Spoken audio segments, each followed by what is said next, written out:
In Venezuela, a country long at odds with the United States, a striking scene unfolded at the Miraflores Palace in Caracas on November 21st, 2025. Venezuelan President Nicolás Maduro, defiant in the face of mounting international pressure, took to the stage to celebrate Student Day.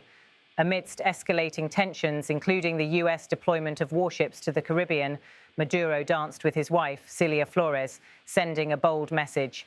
The event was a stark contrast to the high-stakes diplomatic backdrop. As Maduro swayed to the rhythm of upbeat electronic music, he declared to the crowd, "It's Friday, and I'm going partying, and no one can stop me." His words were a direct challenge to the growing pressure from Washington, a challenge to the U.S. claims that its military presence in the Caribbean was designed to curb Venezuela's influence in the region. To Maduro, the U.S. deployment of warships was nothing more than an empty threat, a sign of interventionist policy and a thinly veiled effort to destabilize his government. Despite the tensions, the celebration continued.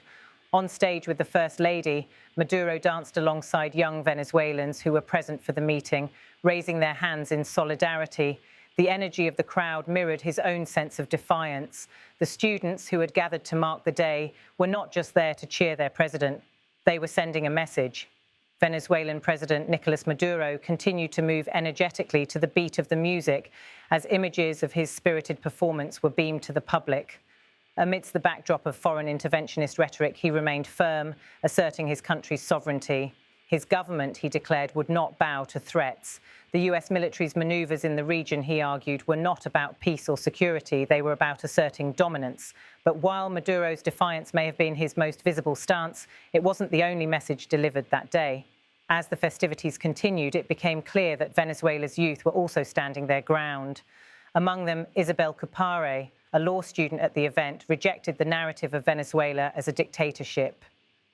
"We are fine, we are happy," she said. "We want to prove that what they say on social media about there being a dictatorship here is a lie. Young people have the freedom to say whatever they want." Cupare's words echoed in the context of a long-running international debate.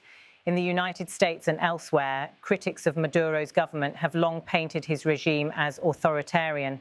But to many Venezuelan youth, including Cupare, the government was not just a symbol of resilience, it was a guarantee of freedom of expression, despite the rhetoric that often clouds their country's reputation abroad. As the celebration continued, Maduro turned his attention to the broader political implications. He reiterated his stance on Venezuela's foreign policy and Venezuela's role on the world stage. He highlighted the unity of Venezuelan students, asserting that they had a critical role to play in spreading his message of peace and defiance. In particular, Maduro focused on an ambitious call for international solidarity. "The second mission I assigned to Venezuelan student peace brigades is to connect with student movements and students in the United States of America," he said, urging them to unite with the Venezuelan youth in a collective call for peace. Unite the student movement of all universities in the United States with the Venezuelan student movement in a single voice to say no to war, yes to peace. For Maduro, this wasn't just about Venezuela's internal politics. It was a global plea for peace. The call for unity went beyond the borders of Venezuela, reaching out to the U.S., a nation that had long been critical of his government. His message was clear: the students of both countries could work together to end the cycle of violence and conflict. Meanwhile, the wider geopolitical situation simmered in the background. Since August, the United States had deployed a powerful fleet of warships to the Caribbean, joined by the world's largest aircraft carrier. The U.S. had claimed that these maneuvers were designed to curb drug trafficking, an ongoing issue in the region. But to Caracas, it was a different story. For the Venezuelan government, these military operations were not just about drugs. They were a direct threat to Venezuela's sovereignty. Washington's actions were seen as a clear attempt to intimidate Venezuela into submission, to undermine the legitimacy of Maduro's administration and potentially push for regime change. But back at the Miraflores Palace, such threats were met with determination and resistance. As Maduro continued to engage with the crowd, his message was not just one of defiance, but of empowerment. The Venezuelan youth, he emphasized, had an important role to play in shaping the future of their country. The celebration of Student Day was not just an annual event.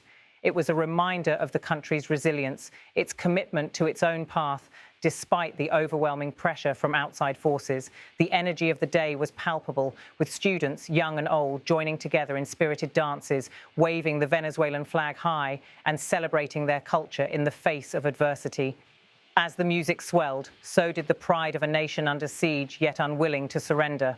For Maduro, this moment was about more than dancing.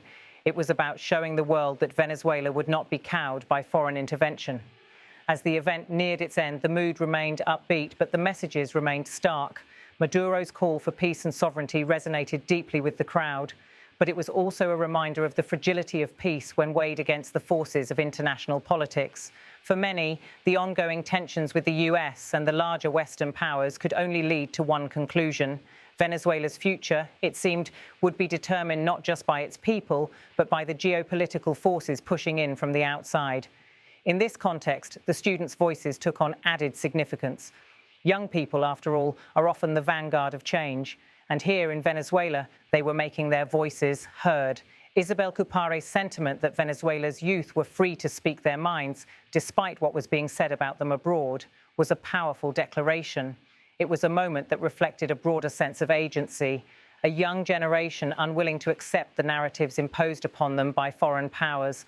As the crowd began to disperse and the final songs of the night echoed through the Miraflores Palace, Maduro's defiance remained unwavering. His message was clear. Venezuela would not bend to external pressures.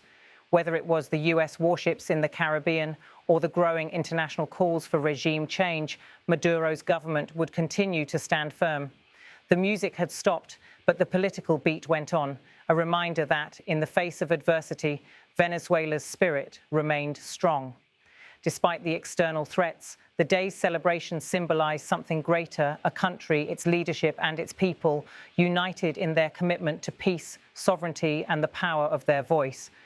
And as the lights dimmed and the final applause echoed throughout the Miraflores Palace, it was clear that for Venezuela, the dance had just begun.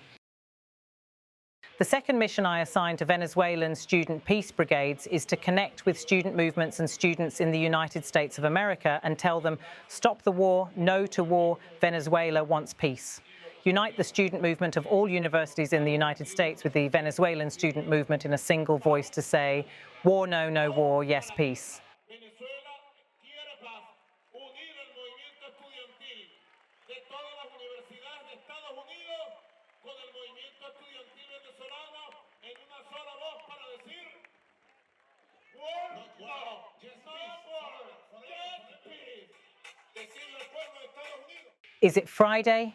And what happens on Friday? And what are we going to do today? Peaceful Venezuela, Friday night, declares itself in total party mode. Party, party, party. It's Friday and I'm going partying and no one can to stop me.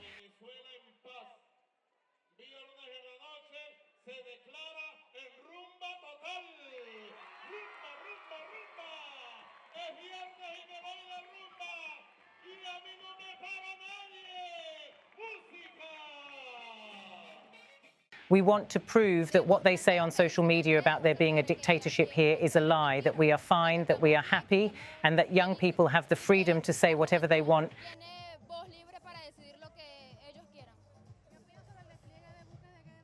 We categorically reject the US threats. The youth of Venezuela and the youth of Amazonas do not want war. We want peace for our country. We do not want any intervention, as is being said on social media and in the media.